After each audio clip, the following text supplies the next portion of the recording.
میرا وجود اس گھر میں برداشت ہی نہ تھا۔ اس گھر میں میری ایک دادی ہی تھی جو مجھ سے بہت محبت کرتی تھی۔ انہوں نے ہی اماں ابا کے بعد مجھے سنبھالا تھا۔ اگر دادی نہ ہوتی تو شاید میں بھی آج زندہ نہ ہوتا۔ دادی بہت کوشش کرتی تھی کہ مجھے اماں ابا دونوں کی محبت دے سکے۔ یہ ان کی شفقت اور ان کی محبت ہی تھی کہ میں اپنے آپ کو سنبھال پایا تھا اور اس قابل بن گیا تھا کہ دوسرے لوگوں کی ظلم و ستم کو بھی برداشت کر سکتا تھا۔ بچپن سے ہی اماں ابا کے جانے کی دیر تھی کہ میرے چچا اور میرے تایا نے میری تعلیم چھڑوا دی۔ مجھے پڑھنے لکھنے کا شوق تھا، اس لیے میرے ابا نے قریبی اسکول میں میرا داخلہ کروایا تھا اور میں نے وہاں سے 5 جماعتیں پڑھ لی تھی۔ لیکن پھر قسمت نے لا کر ایسے موڑ پر کھڑا کر دیا تھا کہ اب وہ پہلے جیسی بات نہیں رہی تھی۔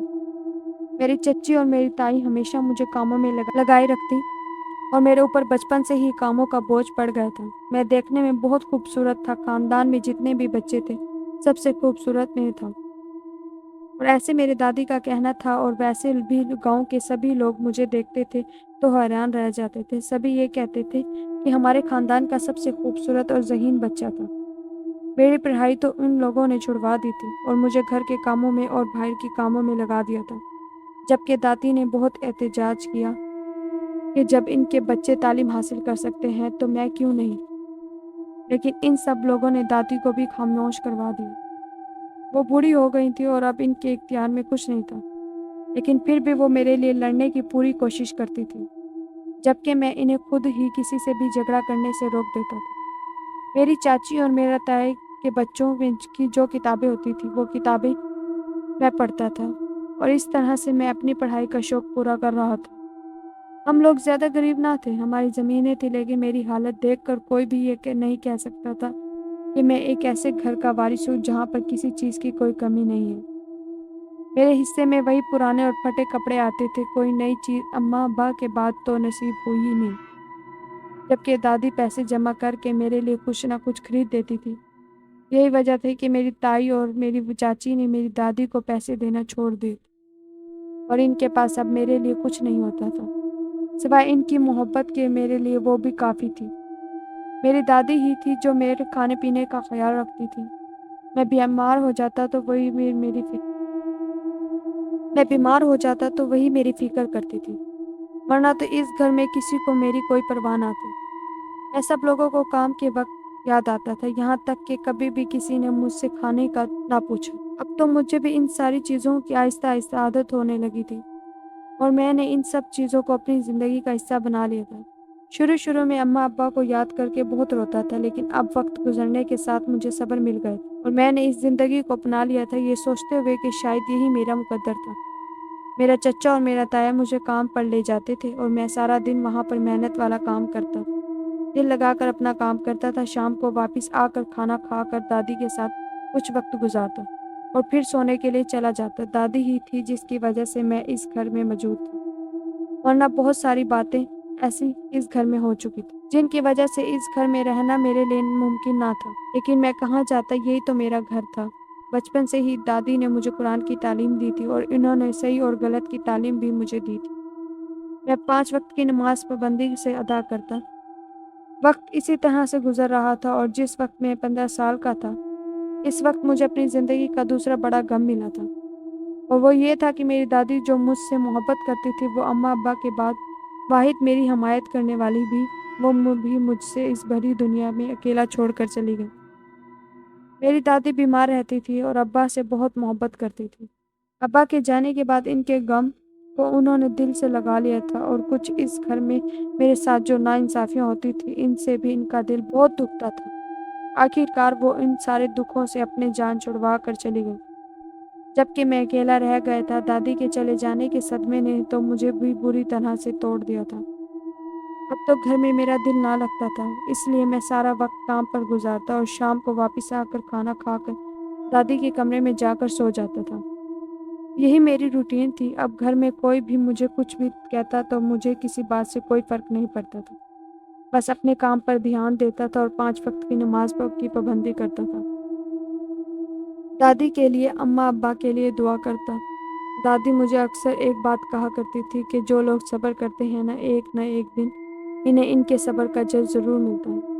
صحیح راستے پر انسان کو بہت ساری مشکلات کا سامنا کرنا پڑتا ہے، لیکن کبھی بھی اسے اپنا سیدھا راستہ چھوڑنا نہیں چاہیے۔ اس راستے پر آگے جا کر اسے ایک دن منزل ضرور ملتی ہے، اور جو لوگ منزل کو جلد ہی حاصل کرنے کے چکر میں غلط راستے پر چل پڑتے ہیں وہ ایک دھوکہ ہوتا ہے، اور اس راستے پر بھی انسان کو منزل نہیں ملتی۔ ان کی یہی بات تھی جس پر عمل کرتے ہوئے میں سب کی ساری زیادتی برداشت کرتا رہتا۔ ایک دن جیسا ضرور آئے گا جب میرے حالات بدل جائیں گے اور سب کچھ بہتر ہو جائے گا۔ اسی امید پر میں روز صبح اٹھتا اور اپنے کام پر چلا جاتا۔ میں جب بھی اپنے گھر سے نکل کر کام پر جاتا تھا تب گاؤں کی بہت ساری لڑکیاں اپنے دروازوں میں کھڑکی کھول کر مجھے دیکھتی تھیں، جبکہ میں تو ایسا کچھ بھی خاص نہ تھا۔ میں اپنے آپ کو ایک معمولی سا انسان سمجھتا تھا۔ میرے چاچا کی بیٹی بھی مجھے پسند کرتی تھی، لیکن وہ لڑکی مجھے بالکل پسند نہ تھی۔ جس قسم کی اس کی حرکتیں تھیں میں اس سے دور رہنا ہی پسند کرتا تھا، اور اسی وجہ سے اسے مجھ پر غصہ ہوتا تھا۔ وہ بہانے سے چاچی کو کوئی نہ کوئی شکایت لگا کر مجھے ان سے ڈانٹ پڑواتی تھی، مگر میں سب کچھ برداشت کر لیتا تھا۔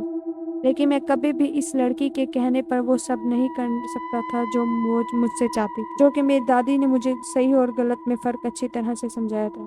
میں نماز پڑھتا اور کوئی بھی ایسا کام نہیں کرنا چاہتا تھا جس سے میں اپنی نمازیں ضائع کر بیٹھوں۔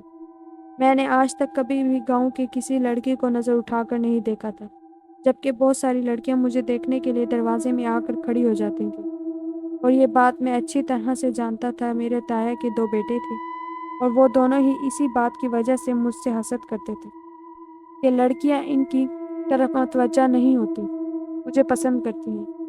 لیکن مجھے اس بات کو لے کر کوئی بھی غرور نہ تھا، بلکہ مجھے یہ بات بالکل بھی پسند نہ تھی۔ میں نہیں چاہتا تھا کہ کبھی بھی کسی لڑکی کو کوئی میرے نام سے جانے، یا پھر کسی بھی غیر محرم لڑکی کو کبھی میرے ساتھ کوئی منسوب کرے۔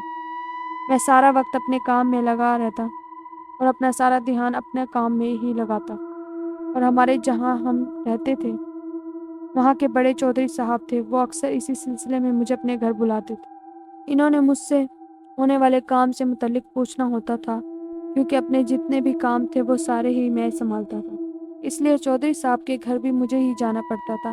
میں اکثر وہاں جاتا تھا۔ میں جانتا تھا کہ ان کی بیٹی چھپ کر مجھے دیکھتی ہے، لیکن اس لڑکی نے کبھی بھی کوئی ایسی حرکت نہ کی تھی جس کی وجہ سے میرے لیے یا اس کے لیے کوئی مشکل کھڑی ہو جائے۔ میں نے ایک بار اسے دیکھ لیا تھا، وہ بھی اچانک میری اس پر نظر چلی گئی۔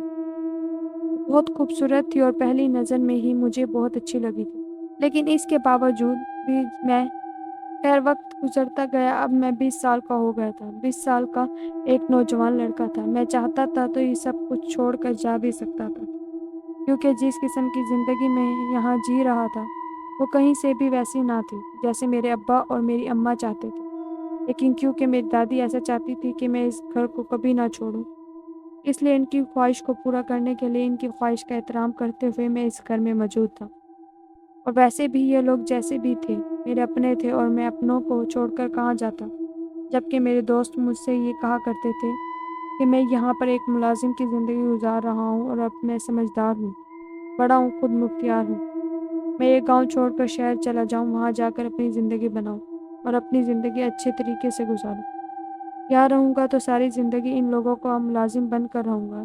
خیر ایک رات کا وقت تھا جب مجھے کام پر دیر ہو گئی، اور کیونکہ باہر کے سارے کام میرے اکیلے کی ذمہ داری ہوتی تھی، اس لیے میں نے اپنا ضرورت کا سامان لیا تھا اور اپنا کام ختم کر لیا تھا۔ جیسے ہی میں واپسی کے لیے آنے لگا تو اچانک سے مجھے اپنے پیچھے سے چوڑیوں کی اور پائل کی آواز سنائی دی۔ میں حیران تھا کہ اس وقت یہاں کسی لڑکی کا ہونا بڑی عجیب سی بات تھی۔